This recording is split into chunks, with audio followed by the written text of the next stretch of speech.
अंदर बहुत भयंकर और निंदनीय और दुख की बहुत बड़ी घटना हुई है यहाँ पे।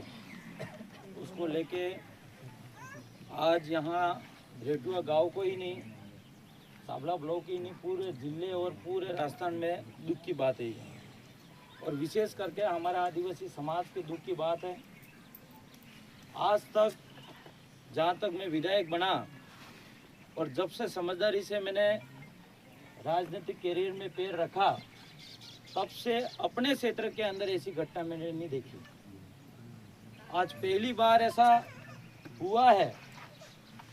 जो 6 साल की बच्ची, जिस बच्ची को बड़ी मुश्किल से पैदल चलना सीखी होगी वो, और बड़ी मुश्किल से वो बोलना सीखी होगी, उस बच्ची को ये तक नहीं पता होगा वो बच्ची बिना कपड़े खेलती होगी, घूमती होगी, उस बच्ची के साथ ऐसी घटना हुई और इतनी बड़ी दुख की बात है।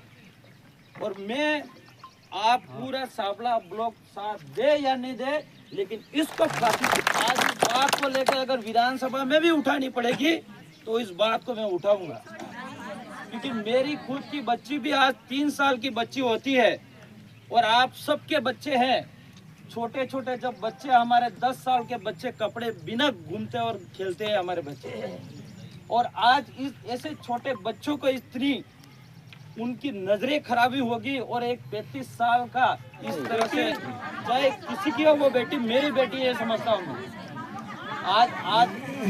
आज प्रशासन के पास भी, ये पुलिस प्रशासन भी अपना पूरा सहयोग कर रहा है।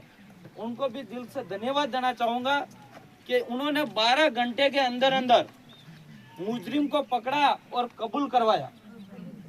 आज पूरे देश के अंदर देखा जाए तो हमारे कई सारी ऐसी बलात्कार की घटना है जो 24 घंटे और 10 दिन तक भी अपराधी को पकड़ते नहीं है। लेकिन इस पुलिस प्रशासन को भी धन्यवाद देना चाहूँगा जो आपने 12 घंटे के अंदर अंदर ये चीज करके दिखाई, तो उनको भी धन्यवाद देना चाहेंगे।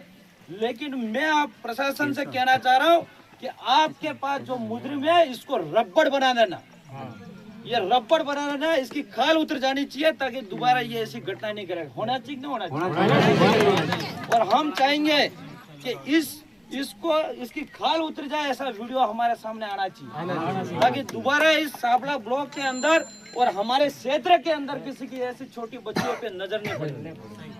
और मैं आज कह रहा हूँ कि मेरी जो बच्ची है ये मेरी बच्ची समझता हूँ।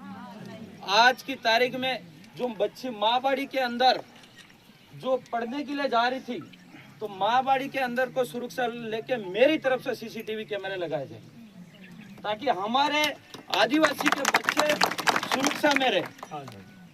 करनी चाहिए नहीं करनी चाहिए, ये मेरी तरफ से सहयोग रहेगा।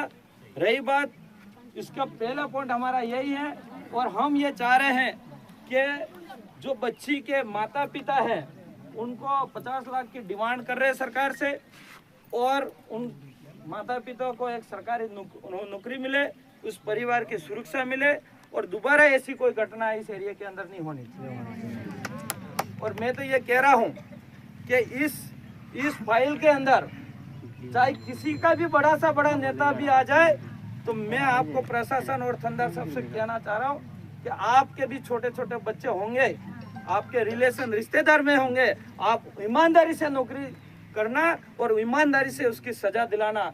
अगर आप इंसानियत के नाम से करोगे, और उन्होंने मुझे पूरा आश्वस्त भी करा है, मेरी तरफ से पूरा प्रयास करूंगा, प्रयास ही नहीं पूरा करेंगे हम, क्योंकि ये इतनी बड़ी भयंकर दुर्घटना है ये, इसलिए जरूर हम करेंगे। अभी हम कलेक्टर साहब से भी मेरी बात करूंगा अभी मैं, और तहसीलदार साहब और SDM साहब यहाँ पे मौके पे हैं, उनके पे चार्ज है उनके पास, और प्रशासन के थानेदार साहब भी अपने पास है, तो ये ज्ञापन देंगे हम लोग। लेकिन यहाँ के जो ग्राम पंचायत और गांव के जो लोग हो, आप सब आदिवासी समाज के, अन्य समाज के भी लोग हैं, आपको दिल से सहयोग करना है। आपके गांव में, परिवार में कोई भी लड़ाई हो, कोई भी दुश्मनी हो, लेकिन उस छोटी 6 साल की बच्ची से आपकी दुश्मनी नहीं थी। उस बच्ची को न्याय दिलाने के लिए आप सबको साथ देना होगा। रही बात, अगर उस बच्ची के लिए अगर इसके खुद के घर इसका बाप भी बदल जाता हो भी अपन बर्दाश्त नहीं करेंगे। कबूल है कि नहीं? हाथ खड़ा करके बताओ कबूल है, क्योंकि वो बच्ची हमारी बच्ची है और ऐसी दुर्घटना दूसरी जगह नहीं हो, ये हम चाह रहे हैं। चाह रहे कि नहीं चाह रहे? क्योंकि ये एक गलत मैसेज हर जगह फैलेगा और यहाँ इस रेटुआ गांव के अंदर भी पहले 2 दुर्घटना होगी है, इसलिए आप विश्वास पुलिस पे भी नहीं कर रहे हो, वो भी सही है, क्योंकि यहाँ पे ऐसी 2 घटना पहले भी हो चुकी है और पुलिस और लिपापोती करके वापिस जेल से बाहर आ जाते हैं। तो मैं थानेदार साहब से ऐसा आश्वस्त करता हूँ और थानेदार साहब के द्वारा भी यहाँ पे 2 शब्द अपन बुलाएंगे उनकी तरफ से भी, और यहाँ हम यही चाहेंगे कठोर से कठोर कार्रवाई हो और उस देश के अंदर, पूरे भारत देश के अंदर जैसी सजा नहीं मिली हो इतनी फास्ट इस आदमी को फांसी की सजा मिले। मेरी बात को यही विराम करूंगा और ज्ञापन देंगे। ये जितनी डिमांड है मेरी, आप सबने आशीर्वाद दे के मुझे विधानसभा जयपुर भेजा है तो वहाँ पे भी आवाज रखूंगा और मैं पूरा का पूरा दम लगा दूंगा इस केस को लेकर। और रही बात, थानेदार साहब भी अपने बीच में आके हमको आश्वस्त करेंगे, ये भी एक हमें ऐसा भरोसा विश्वास दिलाए कि इस 6 साल की बच्ची, जिस बच्ची मुंह से सही ढंग से नहीं बोल सकती थी, जो बच्ची उसको दुनियादारी से कोई पता नहीं था, ऐसी बच्ची को न्याय दिलाने के लिए हमको कितना आश्वस्त करते हैं, वो थानेदार साहब बीच में आके 2 शब्द बोलेंगे।